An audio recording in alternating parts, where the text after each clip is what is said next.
Halo teman-teman, perkenalkan nama saya Hafiz Arik Bihaki dari kelas 2 MA18. Pada kesempatan kali ini, saya akan menjelaskan materi-materi tentang human relation yang telah diberikan oleh Ibu Amelia Anjani selaku dosen kuliah human relation. Di topik pertama kali ini, kita akan bahas definisi dari human relation. Human relation ini apa sih? Jadi human relation ini adalah studi tentang hubungan antar manusia dan membantu bagaimana cara interaksi yang efektif. Dengan mempelajari human relation, maka kita akan mempelajari keterampilan yang membantu mencapai tujuan pribadi dan profesional serta dapat berkontribusi pada organisasi. Kalau kita breakdown sedikit tentang human relation ini, dari segi kebahasaan, human relation terdiri dari dua kata, yaitu human dan relation. Human yang berarti manusia dan relation adalah hubungan. Dari pengertian tersebut, human relation adalah hubungan atau interaksi yang terjadi antara seseorang dengan orang lain atau dengan sekelompok orang yang berlangsung secara manusiawi. Human relation juga tidak sekedar studi untuk memperhatikan manusia, namun sekelompok manusia untuk bergairah, menyadari akan tujuan kelompoknya, menampakkan kerjasama yang didasari atas unsur-unsur. Di antaranya, yang pertama ada komunikasi yang efektif, yang kedua rasa tanggung jawab yang tinggi, yang ketiga menyadari adanya kepemimpinan dalam anggota kelompok itu, baik secara formal maupun informal. Yang keempat, menyadari adanya peranan dan tanggung jawab sebagai anggota. Yang kelima, adanya pertumbuhan norma-norma kelompok yang dapat mempengaruhi pola perilaku anggotanya. Dan yang terakhir, adanya suatu pengambilan keputusan yang didasarkan pada konsensus kelompok. Dalam mempelajari human relation, ada beberapa manfaat yang dapat kita ambil. Di antaranya, yang pertama, menjadi individu yang kuat dan tidak sombong, sederhana, tidak malu-malu, serta tidak terlalu menonjolkan diri.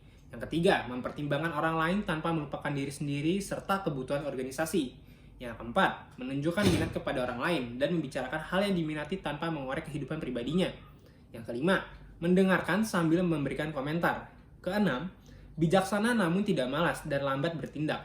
Percaya diri tapi mau berubah dan belajar dari kesalahan. Santai tapi tetap fokus. Selain kita mendapatkan beberapa manfaat, dengan mempelajari human relation juga memungkinkan kita untuk mendapatkan wawasan yang berharga tentang bagaimana dan mengapa orang berpikir dan bertindak. Kemudian memperoleh keterampilan untuk berinteraksi dengan orang lain serta mengembangkan keterampilan untuk mengatasi masalah yang potensial.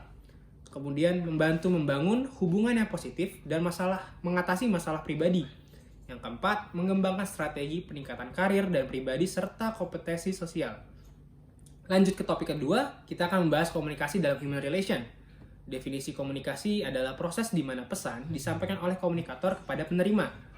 Pesan itu dapat berupa hasil pemikiran atau perasaan yang dimaksudkan untuk mengubah pengetahuan, sikap atau tingkah laku si penerima pesan. Dalam sebuah perusahaan human relation, merupakan jembatan penghubung yang menghubungkan antara atasan dan bawahan, bawahan dengan atasan, dan bawahan dengan bawahan. Hal ini dimaksudkan menciptakan kepuasan dalam bekerja sehingga meningkatkan produktivitas kerja.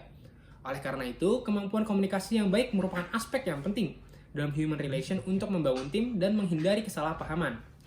Dalam human relation, komunikasi memiliki beberapa fungsi.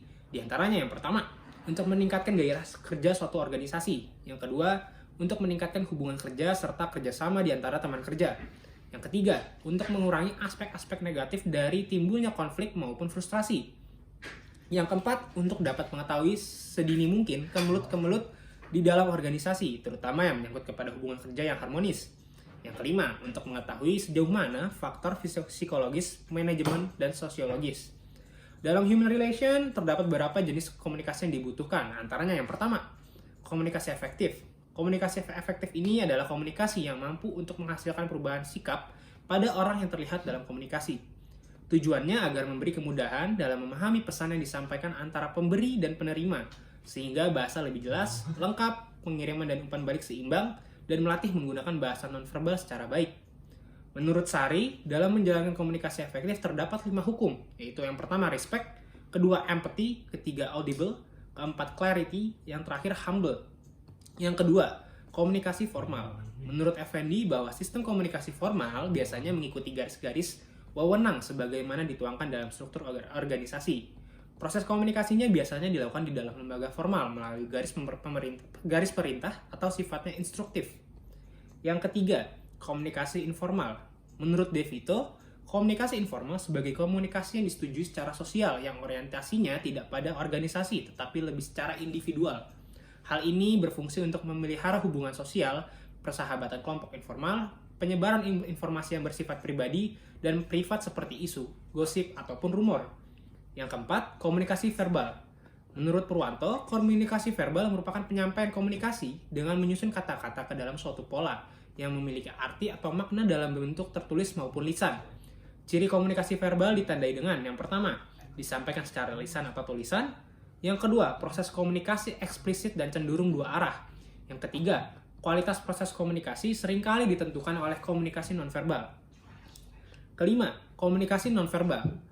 Freud mendefinisikan komunikasi nonverbal sebagai setiap perilaku dan karakteristik yang mengirimkan makna tanpa menggunakan kata-kata. Karakter komunikasi verbal dapat diketahui dengan yang pertama, berlangsung dengan cepat. Yang kedua, dapat membantu atau menggantikan komunikasi verbal. Yang ketiga, komunikasi bersifat universal. Yang keempat, komunikasi membingungkan dan kontekstual. Yang kelima, komunikasi dapat disengaja dan tidak disengaja. Yang keenam, pesan komunikasi dapat menyampaikan perasaan atau sikap. Yang ketujuh, komunikasi tidak selalu sama dengan apa yang dikatakan. Yang terakhir, komunikasi dapat dipercaya lebih daripada komunikasi verbal. Tipe-tipe komunikasi nonverbal terdiri dari yang pertama, kinetik, yang kedua haptik, yang ketiga penampilan fisik, yang keempat artefak, proksimis, faktor lingkungan, kronemis, parabahasa, dan terakhir keheningan. Lanjut ke topik ketiga, topik kali ini kita akan bahas communication style and self-esteem. Pembahasan ini adalah gaya komunikasi tiap individu. Kita yakini bahwa gaya komunikasi tiap individu pasti berbeda-beda. Gaya komunikasi merupakan jendela untuk memahami bagaimana dunia memandang seseorang sepenuhnya sebagai suatu kepribadian unik. Hal ini mempengaruhi hubungan seseorang baik dalam karir dan kesejahteraan emosional. Menurut Tubbs and Moss, terdapat 6 gaya komunikasi. Di antaranya yang pertama, the controlling style. Gaya komunikasi ini bersifat mengendalikan dan ditandai dengan adanya satu kehendak atau maksud untuk membatasi, memaksa, mengatur perilaku, pikiran, dan tanggapan orang lain. Yang kedua, the equalitarian style. Aspek penting dari gaya ini adalah landasan kesamaan dan ditandai dengan berlakunya arus penyebaran pesan-pesan verbal, lisan maupun tulisan yang bersifat dua arah. Tindak komunikasi ini dilakukan secara terbuka. Dan ketiga, the structuring style. Gaya komunikasi ini memanfaatkan pesan-pesan verbal guna memanfaatkan pemerintah yang harus dilaksanakan, penjadwalan tugas dan pekerjaan serta struktur organisasi. Yang keempat, the dynamic style. Gaya komunikasi ini memiliki kecenderungan agresif karena pengirim pesan memahami bahwa lingkungan berorientasi pada tindakan. Hal ini bertujuan untuk menstimulasi atau merangsang pada karyawan untuk bekerja lebih cepat dan lebih baik. Penggunaannya cukup efektif dalam mengatasi persoalan yang bersifat kritis. Yang kelima, the relinquishing style. Gaya komunikasi ini lebih mencerminkan kesediaan untuk menerima saran dan pendapat atau gagasan orang lain daripada keinginan untuk memberi pemerintah, meskipun pengirim pesan mempunyai hak untuk memerintah atau mengontrol. Yang terakhir, the withdrawal style. Gaya komunikasi ini dapat mengakibatkan melemahnya tindak komunikasi. Artinya tidak ada keinginan dari orang-orang yang memakai gaya komunikasi ini dengan orang lain, karena ada beberapa persoalan atau kesulitan antar pribadi yang dihadiri oleh orang-orang tersebut. Dalam gaya berkomunikasi, seseorang dipengaruhi oleh beberapa faktor, di antaranya yang pertama, kondisi fisik, yang kedua peran, ketiga konteks histori, keempat kronologi, kelima bahasa, keenam hubungan, dan yang terakhir kendala. Karakter individu dalam berkomunikasi juga menjadi beberapa jenis, di antaranya yang pertama, karakter ekstrovert. Orang ekstrovert cenderung lebih mudah dipengaruhi oleh sekelilingnya dibandingkan kondisi sendiri. Minatnya terhadap situasi sosial kuat, suka bergaul, ramah cepat menyesuaikan diri, dapat menjalin hubungan dengan orang lain walaupun ada masalah lebih, suka bertindak lebih dulu, berpikir belakangan. Karakter introvert. Orang introvert memiliki pemahaman baik terhadap dunia dalam diri mereka, fantasi, mimpi, dan persepsi yang bersifat individu. Komunikasi yang dapat dilakukan dengan orang introvert yaitu menyampaikan pesan secara tertulis, kemudian berbicara. Kedua, memilih kata-kata yang tepat sesuai dengan tema pembicaraan, dan memberikan waktu bagi penerima dan berpikir untuk memberikan feedback. Yang ketiga, karakter intuitif. Karakter dalam tipe ini lebih menguntungkan hal-hal yang terlibat tidak nyata, hal yang tidak dapat langsung dilihat oleh mata telanjang, mengumpulkan informasi dengan mengumpulkan dugaan dan firasat. Yang keempat, karakter perasa. Tipe perasa lebih mengutamakan emosi daripada rasio. Namun bukan berarti mereka tidak menggunakan rasio. Hanya saja emosi dan perasaan lebih mendominasi ketika berkomunikasi dengan orang lain. hangat, empati, dan simpati. Kemudian selanjutnya ada karakter penilai. Tipe karakter penilai adalah karakter yang terkesan menghakimi, tidak sabar, langsung memberikan penilaian terhadap orang lain. Memiliki gaya hidup terencana dan teratur, terkesan kaku. Kelanjutan dari topik sebelumnya, kita juga membahas tentang self-esteem atau harga diri. Menurut Chaplin dalam Subowo dan Martriani, adalah penilaian diri yang dipengaruhi oleh sikap interaksi, penghargaan, dan penerimaan orang lain terhadap individu. Dalam pembentukan self-esteem, menurut Coppersmith, terbagi menjadi 4 aspek. Yang pertama ada power, yang kedua ada significance, yang ketiga ada virtue, yang keempat ada kompetensi. Power menurutnya adalah pengakuan dari rasa hormat yang diterima oleh individu dari orang lain dan besarannya sumbangan dari pikiran atau pendapat dan kebenarannya. Keberhasilan diukur oleh kemampuan untuk mempengaruhi aksinya dengan mengontrol perilaku sendiri dan mempengaruhi orang lain. Significance berarti kehangatan, responsif, minat, dan menyukai individu apa adanya. Keberartian diri juga menyangkut seberapa besar individu percaya bahwa dirinya mampu, berarti, dan berharga menurut standar dan nilai pribadi. Penghargaan inilah yang dimaksud dengan keberartian diri. Kebajikan yaitu ketaatan atau kepatuhan terhadap aturan-aturan, norma, dan ketentuan yang ada dalam masyarakat dan agama. Semakin taat terhadap hal-hal yang sudah ditetapkan di masyarakat dan agama, maka semakin besar pula kemampuan individu untuk dapat dianggap sebagai panutan masyarakat. Yang terakhir, keberhasilan individu ditandai dengan mengerjakan bermacam-macam tugas atau pekerjaan dengan baik dan bervariasi untuk tiap level dan kelompok tertentu. Lanjut ke karakteristik self-esteem tinggi dalam seseorang ditandai dengan yang pertama, mampu menanggulangi kesengsaraan dan kemalangan hidup, lebih tabah dan ulet, lebih mampu melawan sesuatu kekalahan, kegagalan, dan keputusan. Yang kedua, cenderung berambisi. Yang ketiga, memiliki kemungkinan untuk lebih kreatif dalam pekerjaan dan sebagai sarana untuk menjadi lebih berhasil. Memiliki kemungkinan lebih dalam dan besar untuk membina hubungan interpersonal dan tampak lebih gembira dalam menghadapi realitas. Dengan memiliki self-esteem yang tinggi, kita dapat mendapatkan beberapa manfaat. Di antaranya yang pertama, individu akan semakin kuat dalam menghadapi penderitaan-penderitaan hidup, semakin tabah, dan semakin tahan dalam menghadapi tekanan-tekanan kehidupan, serta tidak mudah menyerah dan putus asa.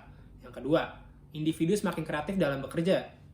Yang ketiga, individu semakin ambisius, tidak hanya dalam karir dan urusan finansial, tetapi dalam hal-hal yang ditemui dalam kehidupan baik secara emosional, kreatif, maupun spiritual. Yang keempat, individu akan memiliki harapan yang besar dalam membangun hubungan yang baik dan konstruktif. Yang terakhir, individu akan semakin hormat dan bijak dalam memperlakukan orang lain, karena tidak memandang orang lain sebagai ancaman. Menurut Buffon, self-esteem adalah dapat dipengaruhi oleh beberapa faktor, diantaranya faktor pertama, faktor jenis kelamin, kedua, intelijensi, ketiga, kondisi fisik, keempat, lingkungan keluarga, dan yang terakhir, lingkungan sosial. Lalu gimana sih caranya kita untuk meningkatkan self-esteem ini?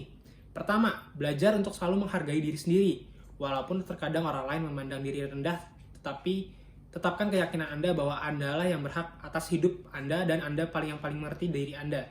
Kedua, belajar untuk menyukai diri sendiri. Menyukai diri sendiri berarti menerima diri apa adanya dan belajar untuk mengembangkan potensi yang dimiliki. Yang terakhir, miliki gambar diri yang positif.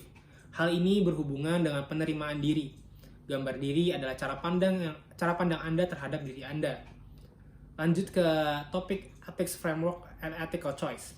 Etika menurut KBBI adalah ilmu tentang apa yang baik dan apa yang buruk serta tentang hak dan kewajiban moral atau akhlak.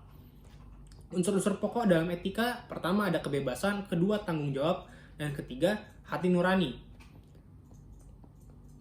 Prinsip-prinsip yang dijadikan acuan dalam mengambil keputusan, pertama ada autonomi, non-malfeasance, sama beneficence.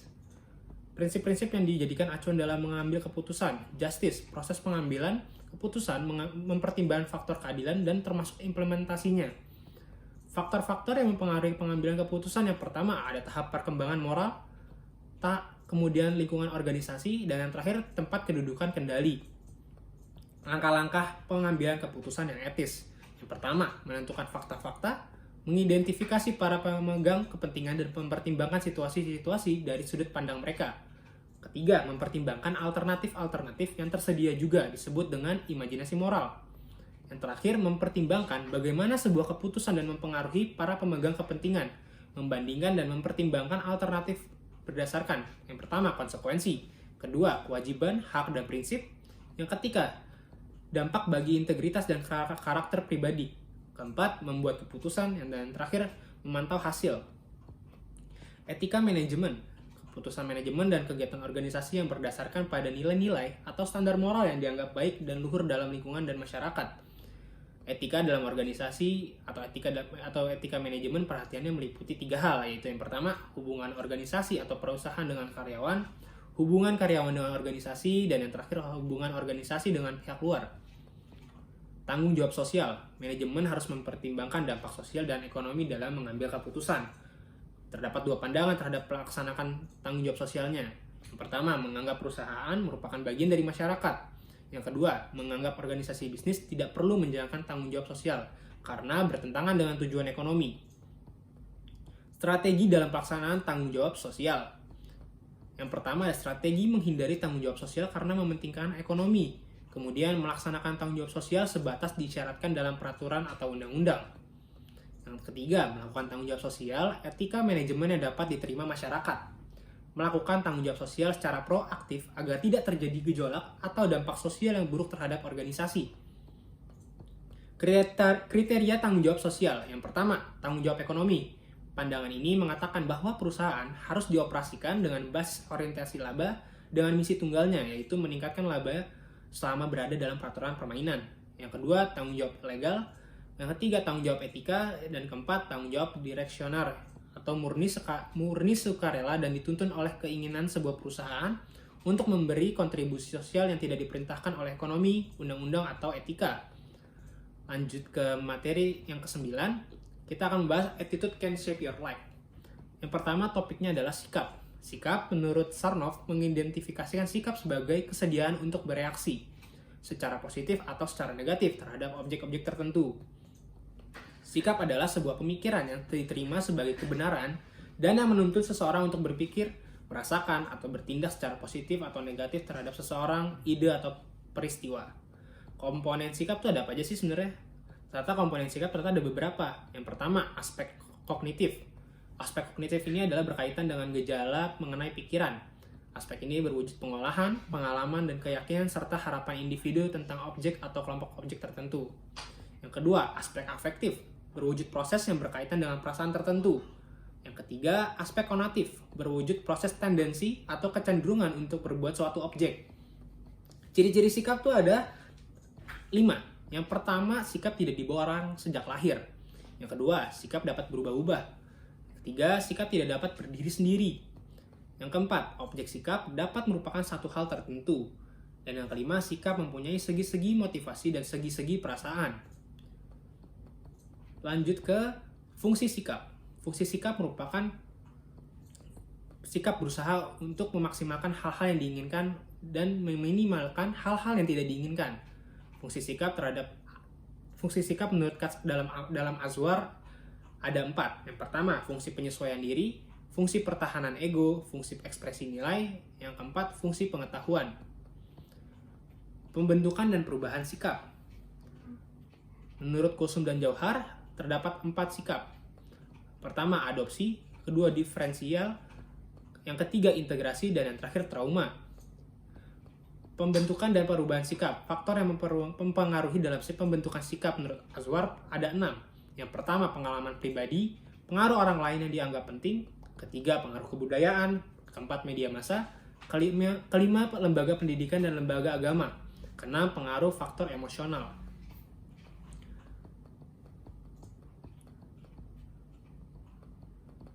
Lanjut ke materi lanjutan terakhir adalah bagaimana membantu orang lain mengubah sikap mereka.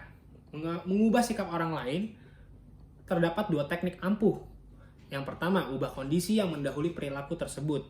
Jika Anda ingin mengubah sikap seseorang, kenali perilaku yang mewakili sikap buruk tersebut dan ubah kondisi yang mendahului perilaku serta pertimbangan situasi yang ada. Yang kedua, ubah konsekuensi yang mengikuti perilaku tersebut. Cara lain untuk membantu orang lain mengubah sikap mereka adalah dengan mengubah apa yang terjadi setelah mereka menunjukkan perilaku yang Anda coba ubah-ubah. Kemudian, bagaimana sih organisasi atau perusahaan meningkatkan sikap karyawan? Yang pertama, meningkatkan basic interpersonal skill. Yang kedua, motivasi diri. Yang ketiga, keterbukaan untuk berubah. Di era informasi, tantangan terbesar bagi banyak pekerja adalah menyesuaikan diri dengan laju perubahan yang semakin cepat. Yang keempat, team spirit. Dalam olahraga, orang yang merupakan pemain tim menerima banyak pujian dan pengakuan. Pemain tim tidak kalah pentingnya dalam organisasi. Pengusaha semakin mengatur karyawan ke dalam tim. Dalam team spirit ini, cara membangun semangat tim ada 7 tahap. Tanamkan visi misi perusahaan pada anggota tim. Kedua, menghargai perbedaan pendapat. Ketiga, saling percaya. Keempat, lakukan komunikasi intensif dan efektif. Kelima, adakan kegiatan bersama. Keenam, saling menghargai kinerja antar anggota. Dan yang terakhir, tingkatkan kompetensi anggota tim. Tahap kelima ada 5, kesadaran kesehatan. Kemudian selanjutnya, kejujuran. Kejujuran ini adalah kualitas yang dicari semua pemberi kerja pada karyawan mereka. Pegawai yang jujur juga pasti akan memiliki tempat yang spesial di hati dan pikiran atasannya. Sekian dari saya, terima kasih. Wassalamualaikum warahmatullahi wabarakatuh.